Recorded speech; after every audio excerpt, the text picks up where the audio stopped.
morning, this is the Wednesday video clip, and it's Wednesday the 18th of December, John Piper speaking. Looking here at a chart of the FTSE. I'm going to go through the open trades today and also the longer term look at the possible prospects for 2014. On FTSE we went long a couple of days ago, we're currently up, and the position is that one of the reasons was this red line here, the 200-day moving average, which you'll see as twice produced a very similar action to what we're seeing at the moment, in the sense that it blipped down around the same amount of distance, about 100 points, then blipped up, and in both cases before thrust ahead quite strongly. We have obviously this time of year now, there's no guarantee it's going to thrust ahead strongly at this point, but we do have the wave pattern, which I'll just look at now. Here's the hourly chart. We had this A, B, C down to there. There's also a triangle in play here, which is quite interesting. Connect those two and these three. The triangle doesn't quite fit in with the wave count, in the sense it actually transposes three different waves. So the first part of the triangle is wave A down here. That's the end of wave A. It's also part of B, which is this rally there, and then that to there is B, at least in the count I'm using, and then it also includes part of the first part of 1. Then wave 2 retests the triangle, which is one of the important parts of triangles. You often get this retest, and that then becomes 3, 4, and then 1, 2, 3, 4, 5, with a nice little buying spike on Monday morning. As you'll know if you're a regular listener, I'm quite keen on signals that come in early in the week, early in the day. So the buying spike on Monday morning was key to this trade. This is the 10-minute chart. I sent the SMS alert around 9:35, 9:40, that sort of time, at which point the market was around 9.6460. So that was approximately when the entry point came in. So we've seen a nice solid rally up from there, 60 odd points. Now I've seen a correction, A, B, C. That low was the one I mentioned yesterday in yesterday's report as being important to not get taken out, because it would have been a 5 otherwise. We then drifted up, come down again, and then blipped up again. Now at this point in time we have the Fed meeting this evening, and this is of course a worry. My expectation, given the time of year, is that we're going to see this market continue to rally, but when a big news item comes out, you often get knee-jerk reactions in both directions. This is not actually, there's no rationality behind this, it's just people trying to hit stops, I think, any two ways about it. If you have a stop in the market, then that stop is vulnerable. Now the stop currently is below 6420. Put it where you want it. It's up to you how big a margin you would like for safety's sake.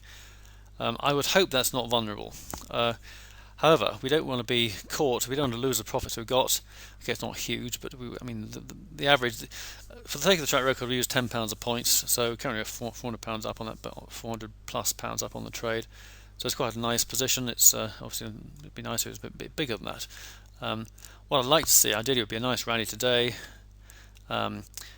Maybe getting up to +60, +70, take half profits, and then move the top to break even, which would give us a decent amount from the trade, and it would give us it would be in for free. So if we got stopped out at break even, well, that's not a huge problem. In terms of we'll still be up on the trade. I'd rather not do it at current levels, mainly because it's only 40 points. But when it comes to trading, we all stand and fall by our own results, and it makes sense to make your own decisions. And this is what the big call serve is all about, really, making your own decisions in the markets.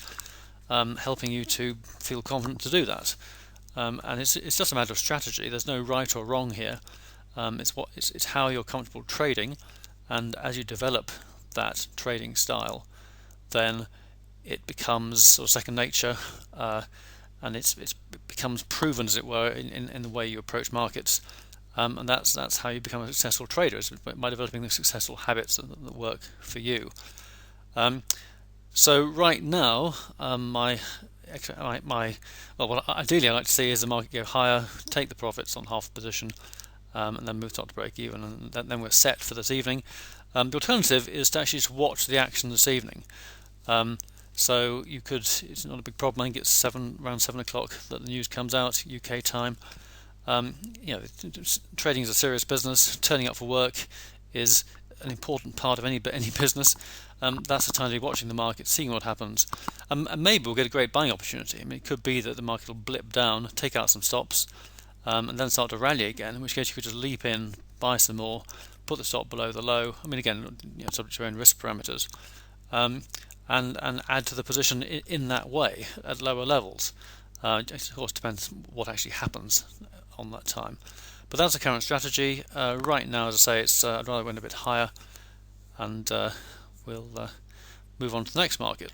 The next market is the Nikkei Dow. We bought the Nikkei in January around the 10,000 level, thereabouts, and it's obviously, it's gone up 6,000 points. It's now about 5,000 points.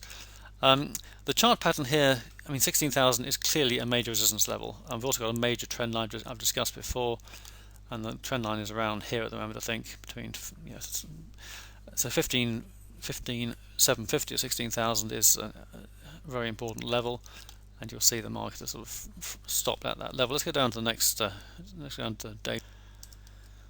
Okay, this can be counted as either an ABC or as an impulsive move. It's pretty impulsive, certainly. Since then, we've now got this 1, 2, 3. I count this as a 4, so the fifth wave looks likely to take us above 16,000. So I think 16,000 is liable to be broken, and then given there's another 1, 1, 2 there, and a 1, 2 here, it could just keep on going up. However, my suggestion is taking profits above 16,000, half profits, leaving the rest in place. That would give us a £6,000 point profit, depending on how you actually put the money into this. Certainly, the units I bought, I suggest at the time, have doubled in price. In fact, they're more than doubled in price. I think about 120% since that January. So that's a pretty good return over the year. So that's anyway. Having said that, as we're now at 15,587, some of you may prefer to take half profits now, rather than waiting for a possible move above 16,000. There's not a huge amount of difference, obviously, in the two prices on the scale of this trade. So that would certainly not be something that I would not deter you from doing. For now, I'm going to hold on, given the time of year, given the positives in other markets.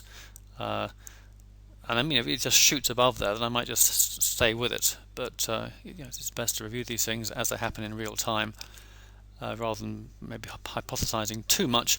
But the wave pattern is fairly clear that some kind of correction is due to come in around the 16,000 level. Okay, other markets, we have longer term positions in the T-bond, which is doing okay. I think we're about flat actually. It wasn't. But the T-bond looks like it's trending down. Also in equity markets, we've got 50% positions in, I think, DAX, FTSE, and Nasdaq, which is not doing hugely well. But I'm planning to add to those. The chart patterns, as I've discussed, look pretty negative going to 2014 at the moment.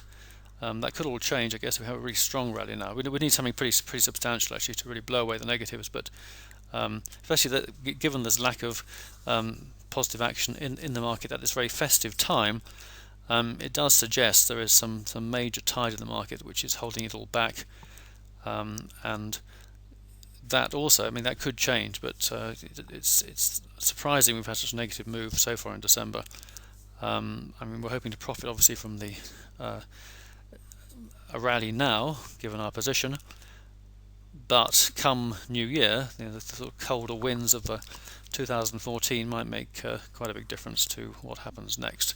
That's all for today. If you found that interesting and useful, I'll be back with the opening report tomorrow morning.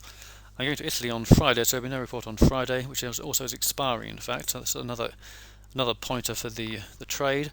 Expiries have been particularly sort of feeble of late. I wouldn't think that the Christmas expiry would be any different from that. Of course, next week is Christmas week itself, so there aren't. I think there's only a couple of trading days in the week, or very few. Not a huge amount of action next week. But I'm away Friday, as I said. Have a great Christmas. I'll probably speak to you again before that. And thanks for listening, and bye for now.